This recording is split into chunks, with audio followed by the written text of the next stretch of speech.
بہت وقت پہلے کی بات ہے، ایک بادشاہ ہوا کرتا تھا جو بہت ہی نیک اور رحم دل تھا۔ وہ بادشاہ کسی پر ظلم نہیں کرتا تھا اور نہ ہی ہونے دیتا تھا۔ اس نے اپنے ملک کے قیدیوں کی سزائیں بھی کم کر دی تھی۔ اس کی رعایا بہت ہی امن میں اور خوشحال تھی۔ لوگ اتنے خوشحال تھے کہ بادشاہ کی جان و مال کی سلامتی کے لیے دن رات دعائیں کیا کرتے تھے۔ بادشاہ کی رحم دلی کا یہ حال تھا کہ وہ انسان تو انسان، جانوروں پر بھی ظلم نہیں ہونے دیتا تھا۔ ایک وقت کی بات ہے، موسم بہت ہی سہانا تھا۔ بادشاہ اپنے وزیروں اور کچھ سپاہیوں کے ساتھ سیر کرنے کے لیے نکلا۔ جنگل کے قریب ڈیرے ڈالے گئے، بادشاہ کا خیمہ لگایا گیا، طرح طرح کے کھیل شروع ہونے لگے۔ ایک خوشنما ماحول بنا ہوا تھا، اچھے پکوان پک رہے تھے۔ کھانے کا وقت ہوا تو دسترخوان لگایا گیا۔ اتنے میں بادشاہ نے دیکھا کہ ایک درخت پر ایک بندر بیٹھا سب کچھ خاموشی سے دیکھ رہا ہے۔ وہ بندر بندروں والی کوئی حرکت نہیں کر رہا ہے۔ وہ کھانے کی کوئی چیز لے کر نہیں بھاگا اور نہ ہی اس نے کسی کو پریشان کیا۔ بادشاہ نے نوکروں سے کہا کہ تھوڑا سا کھانا اور پھل اس بندر کے سامنے بھی ڈال دو۔ نوکروں نے کچھ کھانے کی چیزیں بندر کے آگے ڈال دی۔ بندر پیڑ سے اترا اور ایک ٹھیکری لے کر اس پر کوئلے سے کچھ لکھنے لگا۔ پھر بندر نے وہ ٹھیکری بادشاہ کو دے دی۔ بادشاہ خود بھی یہ تماشا دیکھ رہا تھا۔ بادشاہ نے اب اس ٹھیکری پر لکھی عبارت کو پڑھنا شروع کیا۔ اس ٹھیکری میں لکھا تھا کہ میں ایسے کھانا نہیں کھاؤں گا جیسا دسترخوان بادشاہ کے لیے لگایا گیا ہے۔ ایسا دسترخوان میرے لیے بھی لگایا جائے اور جیسے برتنوں میں بادشاہ کو کھانا پروسا جا رہا ہے ویسے ہی برتنوں میں مجھے بھی کھانا دیا جائے، تبھی میں کھانا کھاؤں گا۔ بادشاہ کو یہ پڑھ کر بڑی حیرانی ہوئی کہ ایک بندر پڑھ لکھ بھی سکتا ہے اور اس کی سوچ کا معیار بھی اتنا اعلیٰ درجے کا ہے۔ بادشاہ کے دل میں بندر کو لے کر دلچسپی پیدا ہوئی اور بادشاہ نے اپنے وزیروں کو حکم دیا کہ اس بندر کے لیے بھی شاہی دسترخوان لگایا جائے اور اسے وہی کھانا دیا جائے جو مجھے پروسا گیا ہے۔ دسترخوان لگنے کے بعد بندر نے اپنے ہاتھ دھوئے اور کھانا کھانے لگا۔ کھانا کھانے کے بعد پھر ہاتھ دھوئے اور پاس ہی ایک اونچے پتھر پر جا کر بیٹھ گیا۔ بادشاہ یہ سب بڑی حیرانی سے دیکھ رہا تھا۔ کچھ دیر بعد آسمان پر کالے بادل چھانے شروع ہو گئے۔ نوکروں نے جلدی سارا سامان سمیٹا اور خیمے کے اندر رکھنے لگے۔ بادشاہ نے نوکروں سے کہا کہ ایک ٹاٹ کا ٹکڑا لے کر اس بندر کو بھی ڈھک دو، کسی کا پالتو بندر لگتا ہے، کہیں بارش میں بھیگ نہ جائے بیچارہ۔ نوکروں نے ایک ٹاٹ کا ٹکڑا بندر کو اڑا دیا۔ بندر نے پھر ایک ٹھیکری اٹھائی اور اس پر کچھ لکھ کر بادشاہ کو دے دی۔ ٹھیکری پر لکھا تھا کہ جیسا خیمہ آپ کے لیے لگایا گیا ہے ویسا میرے لیے بھی لگایا جائے، خیمے میں ویسا ہی ساز و سامان رکھا جائے جیسا آپ کے خیمے میں سجایا گیا ہے، تب میں اپنے آپ کو بارش سے بچا پاؤں گا، ورنہ اس پتھر پر بیٹھے بیٹھے بھیگتا رہوں گا اور مر جاؤں گا۔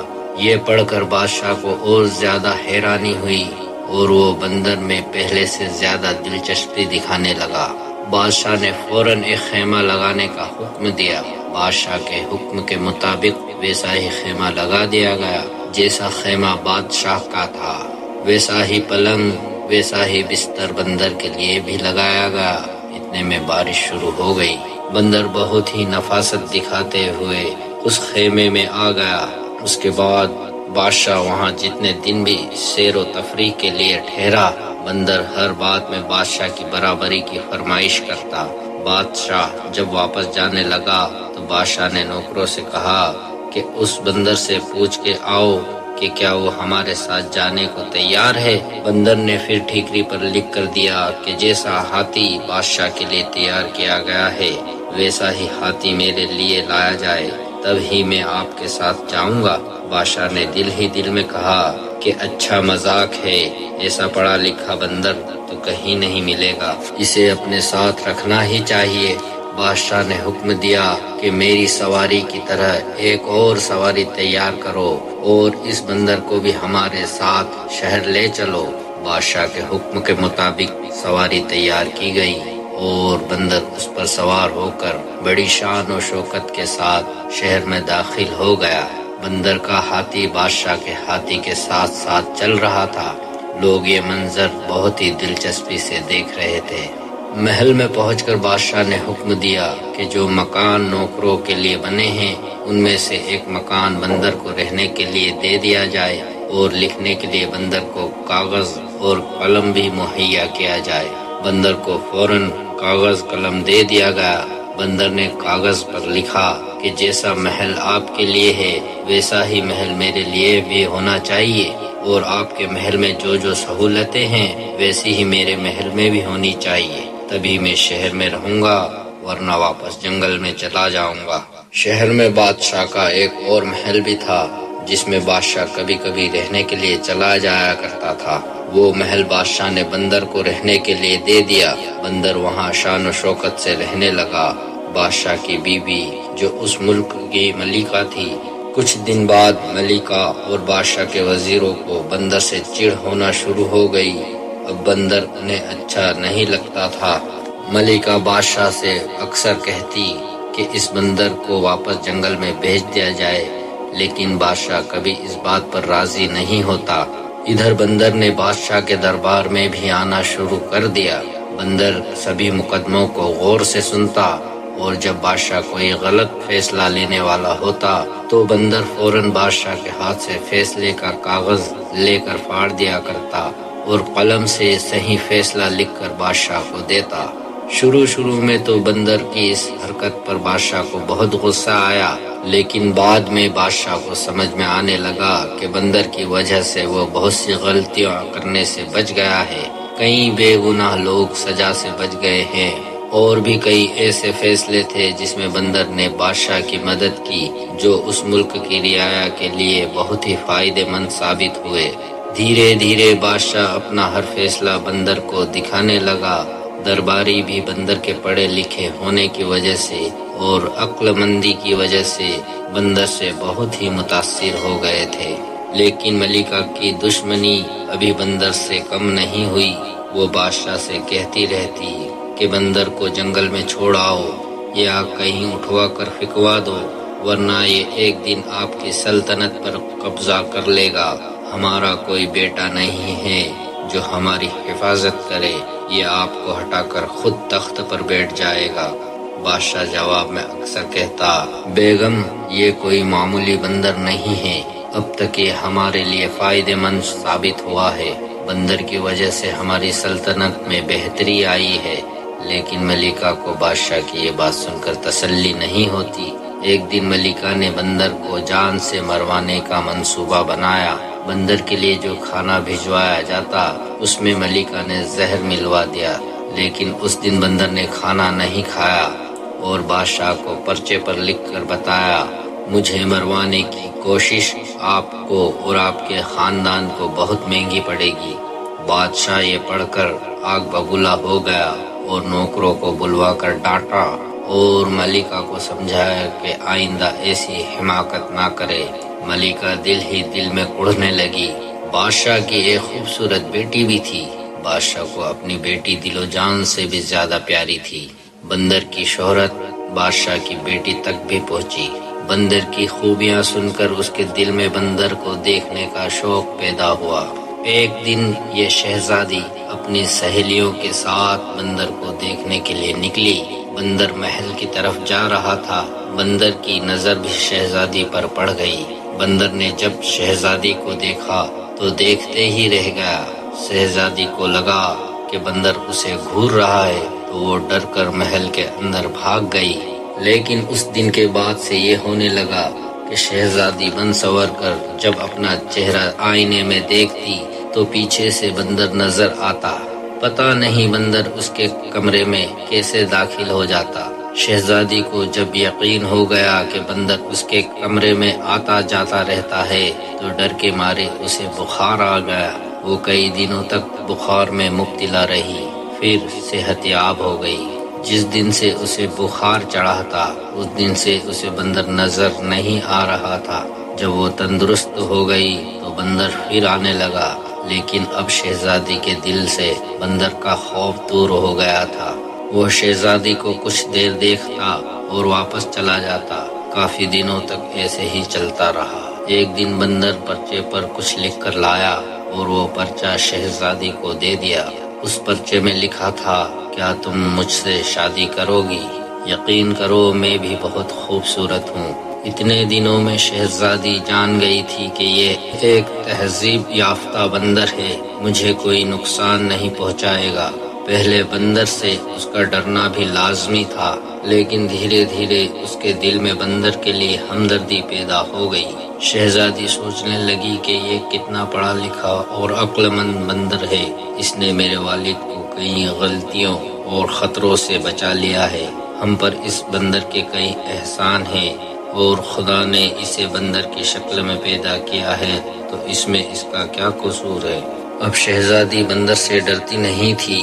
شہزادی کے کمرے میں بندر کے آنے جانے کی خبر ملکہ تک پہنچی تو ملکہ نے سارا محل اپنے سر پر اٹھا لیا۔ بندر کو بہت کوسا، خوب بھلا برا کہا، خوب گالیاں دی اور بادشاہ کے سامنے رونا دھونا شروع کر دیا۔ بادشاہ سے کہنے لگی کہ اب تو حد ہی ہو گئی، آپ کا وہ چہیتا بندر آپ کی لاڈلی بیٹی کے پیچھے ہاتھ دھو کر پڑ گیا ہے۔ بندر کو اس شہر سے نکالو ورنہ میں زہر کھا کر مر جاؤں گی۔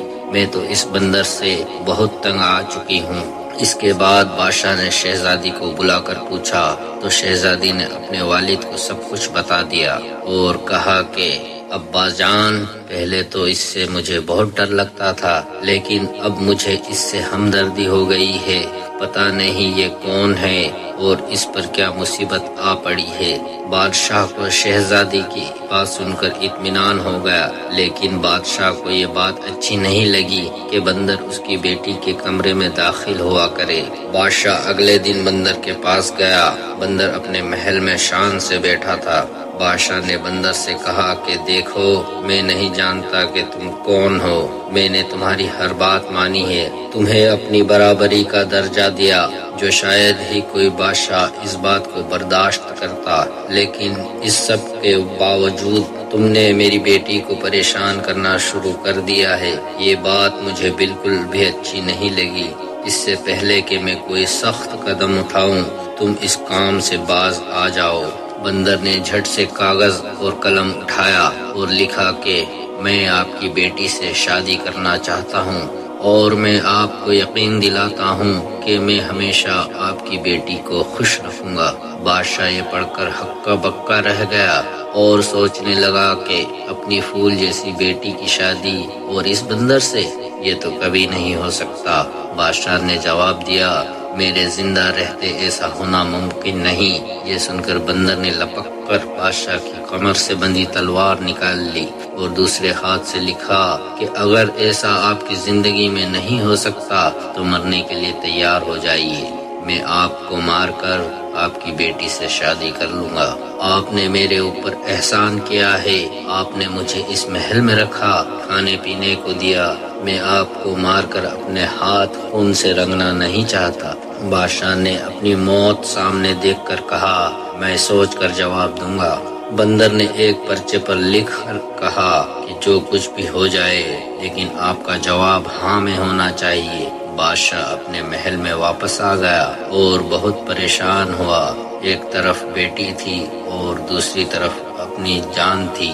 بادشاہ نے پریشانی میں ساری رات ٹہلتے ہوئے گزاری، لیکن ملکہ کو اس نے کچھ نہیں بتایا، کیونکہ بادشاہ جانتا تھا کہ ملکہ سارا محل سر پر اٹھا لے گی کہ آپ اس بندر کو لے کر آئے ہی کیوں تھے۔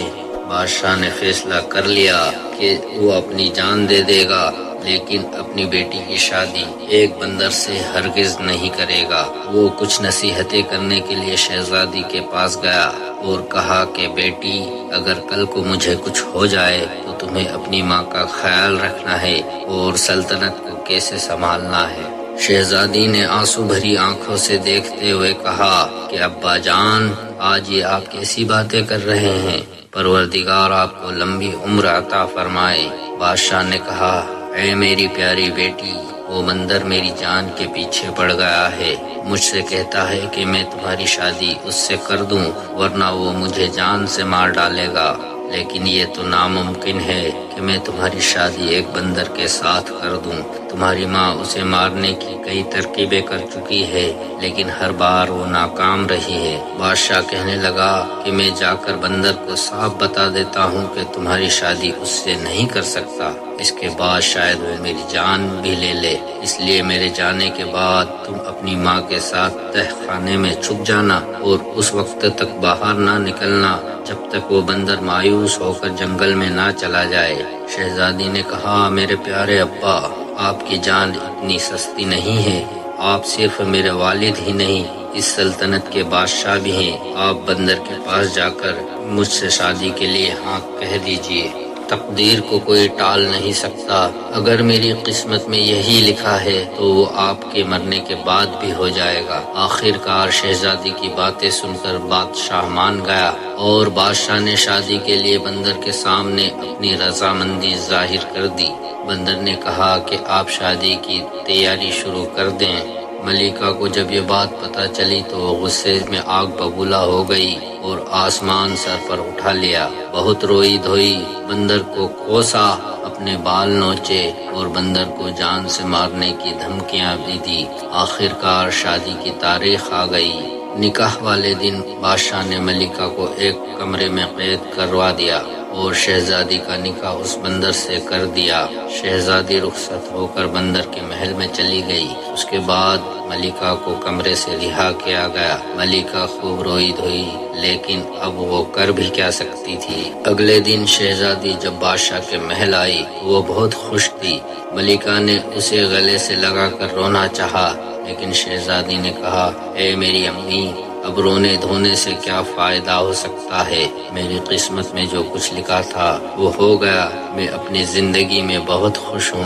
ملکہ نے جب یہ بات سنی تو اس کی حیرت کی انتہا نہ رہی۔ ملکہ نے پوچھا، بیٹی، کیا تم اس بندر کے ساتھ خوش ہو؟ شہزادی نے کہا، ہاں میں بہت خوش ہوں۔ شہزادی اپنے والد والدہ کے ساتھ ایک دو دن رہی اور واپس بندر کے محل لوٹ آئی۔ اس کے بعد شہزادی اپنے ماں باپ سے ملنے اکثر آیا کرتی اور لوٹ جایا کرتی۔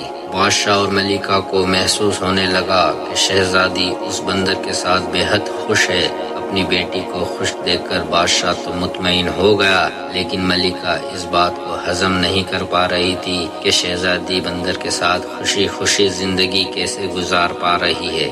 ایک دن ملکہ نے اس بات کا پتہ لگانے کی ٹھان لی۔ ایک روز رات میں ملکہ نے نوکرانیوں والا لباس پہنا اور بندر کے محل میں داخل ہو گئی۔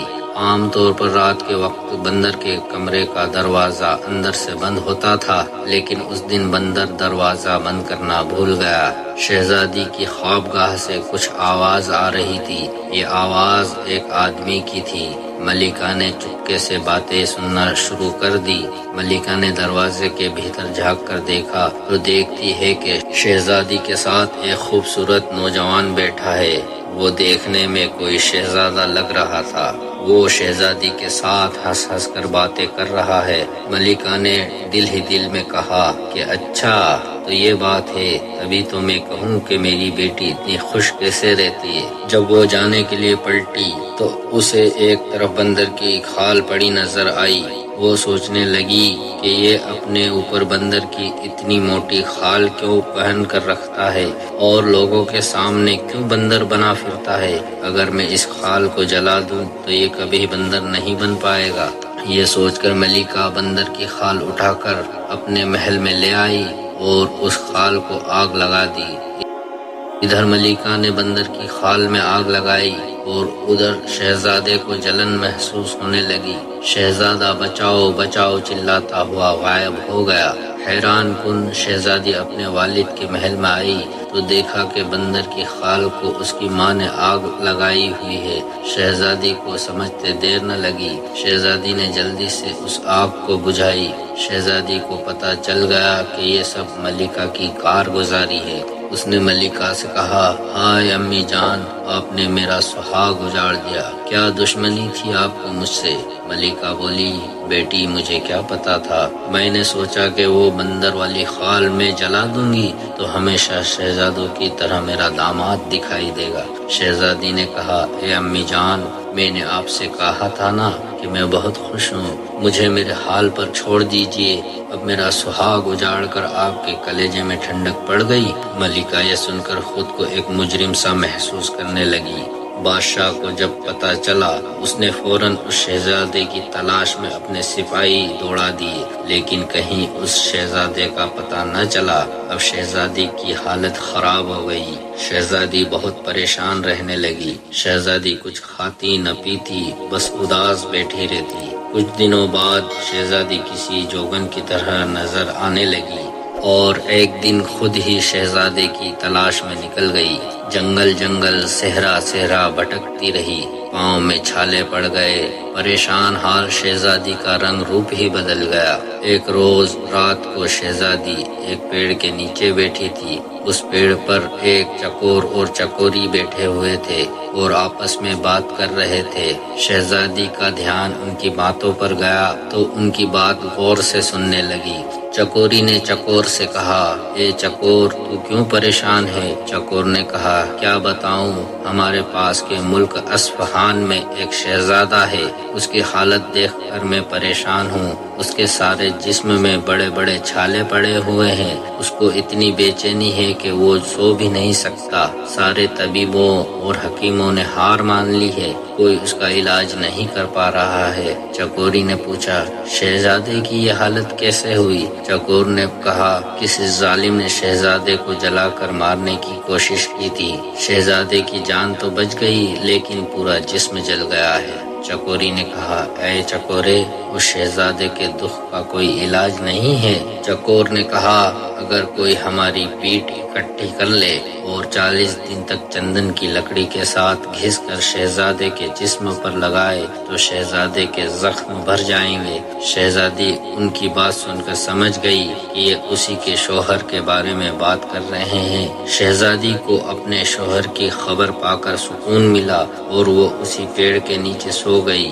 صبح اٹھ کر اس نے جنگل سے چکور کی ڈھیر ساری بیٹ اکٹھی کی اور ایک طبیب کا لباس پہن کر اصفہان کی طرف روانہ ہو گئی۔ کچھ میل چلنے کے بعد وہ اصفہان کی سرحد میں داخل ہو گئی۔ کچھ دیر بعد اسے ایک خوبصورت شہر نظر آنے لگا۔ شہر میں پہنچ کر اس نے دیکھا کہ وہاں کے لوگوں کے چہرے پر اداسی چھائی ہوئی تھی، وہاں کے لوگ پریشان نظر آ رہے تھے۔ شہزادی نے جب کچھ لوگوں سے ان کی پریشانی کی وجہ پوچھی تو انہوں نے بتایا کہ ہمارے ملک کے شہزادی کی حالت بہت خراب ہے۔ شہزادی نے بازار جا کر اپنے ہیرے کی انگوٹھی بیچ کر بازار سے سندل خریدا اور مرہم تیار کرنے کے لیے جو کچھ بھی ضروری تھا وہ خریدا اور شہر میں رہنے کے لیے اپنی ضرورت کا سامان بھی خریدا۔ اس کے بعد شہزادی اصفہان کے شاہی محل پہنچ گئی اور دربانوں سے کہا، بادشاہ سے جا کر کہو کہ دور ترکستان سے ایک طبیب آیا ہے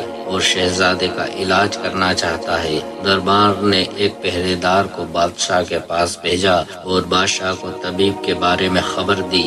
بادشاہ نے شہزادی کو محل میں بلایا۔ بادشاہ نے شہزادی کو دیکھا تو سوچا کہ یہ تو ابھی نوجوان ہے، اسے کتنا تجربہ ہوگا، یہ کیا شہزادے کا علاج کرے گا؟ پھر بادشاہ نے کہا، اس ملک کے بڑے بڑے طبیب تو اس شہزادے کے علاج سے عاجز آ چکے ہیں، تم کیا ہی کر لو گے؟ شہزادی بولی، حضور، اگر 40 دن میں شہزادہ ٹھیک نہ ہوا تو جو بھی سزا آپ مجھے دینا چاہیں دے دیجئے گا۔ شہزادی کی بات سن کر بادشاہ نے خوشی سے ہاں کر دی۔ شہزادی نے کہا کہ مجھے شہزادے کے پاس والا کمرہ چاہیے تاکہ میں دن رات شہزادے کی دیکھ بھال کر سکوں۔ بادشاہ کے حکم پر شہزادی کو وہ کمرہ دے دیا گیا۔ شہزادی نے جب شہزادے کی حالت دیکھی تو اس کی آنکھوں سے آنسو نکل پڑے۔ شہزادی نے اپنے آپ کو سنبھالا اور کمرے میں آ گئی۔ پھر چندن کو چکور کی بیٹ کے ساتھ گھس کر مرہم تیار کیا، پھر بہت ہی احتیاط کے ساتھ شہزادے کے زخم صاف کیے۔ شہزادہ درد سے تڑپ رہا تھا۔ پھر شہزادی نے شہزادے کے زخموں پر مرہم لگایا مرہم لگاتے ہی شہزادے کے زخموں میں ٹھنڈک پڑ گئی اور اسے سکون حاصل ہوا، اور اب کتنے ہی دنوں بعد اسے نیند آئی۔ جب یہ خبر بادشاہ تک پہنچی تو بادشاہ یہ خبر سن کر بہت خوش ہوا۔ بادشاہ نے حکم دیا کہ طبیب کا ہر طرح سے خیال رکھا جائے۔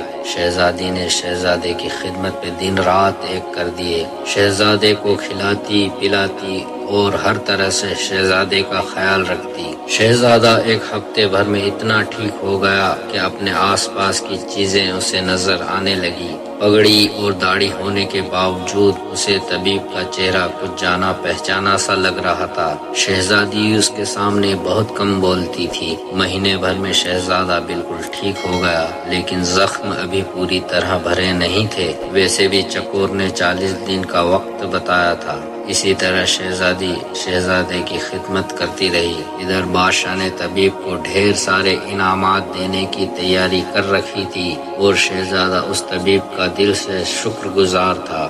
لیکن ہوا یہ کہ 40ویں دن شہزادی نے شہزادے کے جسم پر مرہم لگایا اور وہاں سے چپ چاپ نکل گئی اور واپس اپنے ملک میں اپنے والد کے محل میں لوٹ آئی۔ شہزادی نے آنے سے پہلے شہزادے کی انگوٹھی مانگ لی تھی، جو شہزادے نے خوشی خوشی دے دی تھی، جو اب شہزادی کے پاس تھی۔ ادھر شہزادے کو یہ نہیں پتا تھا کہ طبیب چلا جائے گا۔ محل میں شہزادے کی صحت یابی کی خوشی میں جشن کی تیاری زور شور سے چل رہی تھی، لیکن طبیب کا دور دور تک کوئی پتہ نہیں تھا۔ بادشاہ حیران تھا کہ یہ کیسا طبیب تھا کہ ایک پیسہ اپنی محنت کا لیے بغیر ہی چلا گیا۔ تندرست ہونے کے بعد شہزادے کو اپنی بیوی کی یاد ستانے لگی۔ وہ جانتا تھا کہ جو کچھ ہوا اس میں اس کی بیوی کا کوئی قصور نہیں ہے۔ ایک دن اپنے والد کی اجازت لے کر وہ شکار کے بہانے جنگل کے لیے روانہ ہوا۔ بادشاہ نے اس کے ساتھ ایک فوجی دستہ بھی کر دیا تاکہ وہ شہزادے کی خدمت کے ساتھ ساتھ اس کی حفاظت بھی کر سکے۔ شہزادہ جنگل سے ہوتا ہوا فوجی دستے کے ساتھ اپنے سسرال پہنچ گیا۔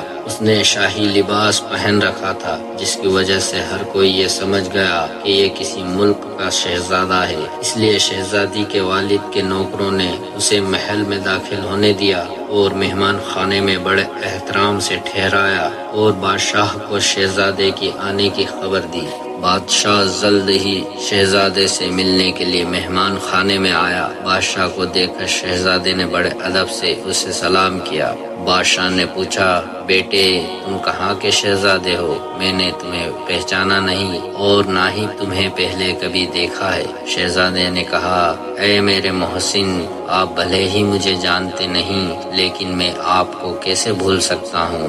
میں وہی بندر ہوں جسے آپ نے اپنی برابری کا درجہ دیا تھا۔ مجھے محل میں رکھا، کھلایا پلایا اور اپنی بیٹی کی شادی مجھ سے کر دی۔ بادشاہ نے حیرت سے پوچھا، بیٹے یہ کیسے ممکن ہے؟ شہزادے نے کہا، میں آپ کو یہ سب بعد میں بتاؤں گا، پہلے مجھے بتائیے کہ میری بیوی کہاں ہے؟ بادشاہ نے کہا، وہ اسی محل میں آج بھی تمہارا انتظار کر رہی ہے جہاں تم رہا کرتے تھے۔ یہ سن کر شہزادہ خوشی خوشی اپنے فوجی دستے کے ساتھ وہاں پہنچا۔ محل میں داخل ہوا تو دیکھا کہ شہزادی بڑی اداس کمرے میں بیٹھی ہے۔ اس کا پھول سا چہرہ مرجھایا ہوا ہے، لیکن جب اس نے شہزادے کو دیکھا تو اس کی خوشی کا ٹھکانہ نہ رہا۔ شہزادی نے کہا، مجھے یقین تھا آپ ایک نہ ایک دن ضرور آؤں گے۔ شہزادے نے کہا، تمہاری محبت مجھے تم تک کھینچ کر واپس لے آئی، ورنہ تمہاری ماں نے تو مجھے مارنے میں کوئی کسر نہیں چھوڑی تھی۔ میرا سارا جسم بڑے بڑے چھالوں سے بھر گیا تھا،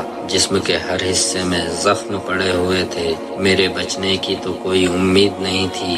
شہزادی نے پوچھا، پھر آپ ٹھیک کیسے ہوئے؟ شہزادے نے کہا، ایک فرشتہ طبیب کی شکل میں میرے پاس آیا اور اس نے 40 دن میرے زخموں پر مرہم لگایا اور اچھی طرح سے میری خدمت اور دیکھ بھال کی اور میں پوری طرح تندرست ہو گیا۔ شہزادی نے کہا، اچھا پھر تو آپ نے اسے انعامات و اکرامات سے نوازا ہوگا۔ شہزادے نے کہا، نہیں، حیرت کی بات تو یہ ہے کہ اس نے میری ایک انگوٹھی کے علاوہ کچھ بھی نہیں لیا اور بنا کسی کو بتائے چپ چاپ وہاں سے چلا گیا۔ شہزادی نے وہ انگوٹھی نکالی اور شہزادے کو دکھاتے ہوئے بولی کہ کیا وہ یہی انگوٹھی تھی؟ شہزادے نے کہا ہاں، لیکن یہ انگوٹھی تمہارے پاس کہاں سے آئی؟ شہزادی نے جواب میں کہا میں ہی وہ طبیب تھی۔ پھر شہزادی نے وہ طبیب والے کپڑے دکھائے جسے وہ شہزادے کے محل میں پہن کر رہا کرتی تھی۔ پھر شہزادی نے اپنی پوری داستان سنائی کہ وہ اس تک کیسے پہنچی۔ داستان سن کر شہزادے کو بے انتہا حیرت ہوئی۔ وہ خوش ہو کر کہنے لگا کہ میں کتنا خوش قسمت ہوں کہ مجھے تم جیسی بیوی ملی۔ اپنے نصیب سے مخاطب ہو کر بولا واہ رے تقدیر، ماں نے جان لینا چاہی لیکن بیٹی نے جان بچا لی۔ یہ سن کر شہزادی نے کہا میری ماں بھی آپ کی دشمن نہیں تھی۔ جب میری ماں نے آپ کو انسان بنے دیکھا تو اس نے وہ بندر کی خال جلا دی تاکہ نہ ہی وہ خال رہے اور نہ ہی آپ بندر بن پائے، لیکن انہیں کیا پتا تھا کہ ایسا ہو جائے گا۔ اس میں غلطی آپ کی بھی ہے، آپ نے کبھی نہیں بتایا کہ آپ کے بندر بننے کے پیچھے کیا راز ہے، ورنہ میں اس خال کی حفاظت اپنی جان سے بھی زیادہ کرتی۔ شہزادے نے کہا تمہیں پا کر میں اتنا خوش تھا کہ میں یہ سب بتانا ہی بھول گیا۔ ہماری شادی کو چند دن ہی ہوئے تھے کہ یہ حادثہ پیش آ گیا۔ شہزادہ کہنے لگا دراصل یہ بہت لمبی داستان ہے۔ شہزادی نے کہا آج تو آپ بتا ہی دیجیے۔ شہزادہ کہنے لگا یہ تو تم جان ہی گئی ہو کہ میرے والد ایک بادشاہ ہے اور میں ان کی اکلوتی اولاد ہوں۔ تقریباً 1 سال پہلے کی بات ہے، میں جنگل میں شکار کرنے کے لیے نکلا۔ جنگل میں مجھے ایک ہرن دکھا، میں نے اس پر نشانہ لگایا لیکن نشانہ چوک گیا اور ہرن جھاڑیوں میں بھاگ کر میری نگاہوں سے اوجھل ہو گیا۔ میں اس ہرن کی تلاش میں آگے چلتا چلا گیا۔ میں اتنا آگے نکل آیا کہ میرے ساتھ جو سپاہی تھے وہ پیچھے رہ گئے۔ میں اپنے ساتھیوں سے بچھڑ چکا تھا۔ کچھ دیر اور چلنے کے بعد میں نے دیکھا کہ جھرنے کے پاس ایک بزرگ ایک 10-12 سال کے بچے کے پاس بیٹھے ہیں۔ بزرگ روتے ہوئے اس بچے کے پاؤں سے خون صاف کر رہے ہیں جو کہ زخمی تھا، اور بزرگ اس شخص کو بددعا دیتے جا رہے تھے جس نے اس کے پاؤں میں تیر مارا تھا۔